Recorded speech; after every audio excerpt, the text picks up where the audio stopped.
In recent days, the sighting of a large Russian military aircraft landing in Venezuela has once again stirred debate over Moscow's growing reach into Latin America.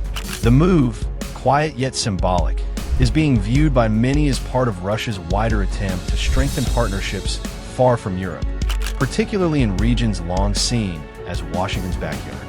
According to flight data examined by Reuters and Flight Radar 24, a Russian Il-76 transport aircraft, tail number RA-78765, flew a complex route from Moscow to Caracas earlier this week. The aircraft avoided European and U.S. airspace altogether, instead taking a long detour through Armenia, Algeria, Morocco, Senegal, and Mauritania before crossing the Atlantic. Analysts say this pattern was intentional, designed to prevent tracking or interception by NATO forces. The Ilyushin Il-76 is one of the Russian Air Force's main heavy transport planes, capable of moving troops, armored vehicles, or large military supplies.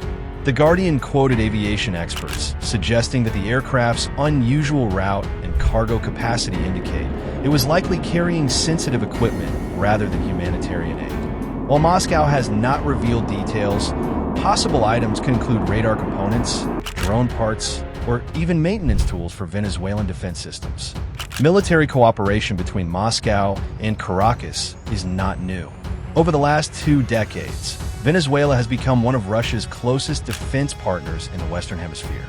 As reported by Al Jazeera, Caracas has purchased more than $11 billion in Russian weaponry, including Sukhoi fighter jets, Mi-series helicopters, and advanced S-300 air defense systems. Russian technicians also help maintain these systems, reinforcing the strategic partnership between the two nations. This latest flight closely resembles an incident in 2019, when Russian military aircraft reportedly landed in Caracas carrying about 100 troops and technical advisors. At that time, the Associated Press reported Washington's sharp condemnation of the move, calling it a direct provocation. The new mission appears to follow the same pattern, strengthening logistics and maintaining Russia's physical footprint inside Venezuela. For the United States, such developments represent a worrisome signal.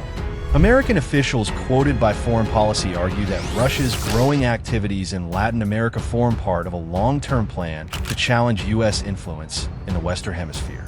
In recent months, the U.S. military has quietly expanded reconnaissance and naval patrols around the Caribbean, publicly labeling them as anti-narcotics operations, though observers suspect they are meant to monitor both Russian and Venezuelan actions.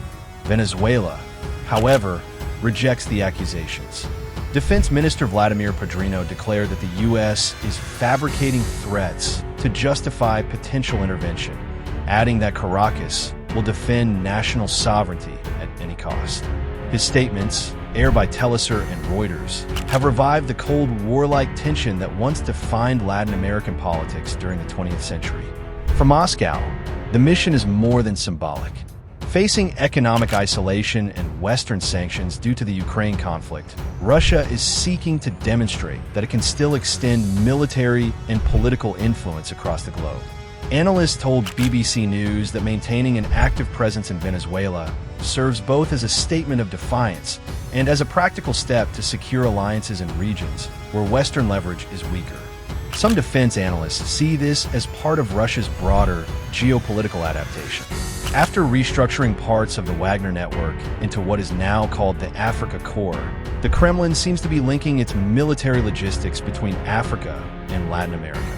According to a Foreign Policy report, the flight's multiple African stopovers could indicate coordination between these two regions, both rich in resources and strategically positioned for trade and security routes. This expanding network of connections shows that Russia is not only surviving under sanctions, but also repositioning itself in the global order. By reinforcing relationships with states like Venezuela, Cuba, Mali, and others, Moscow is forming an informal alliance of countries willing to resist Western dominance.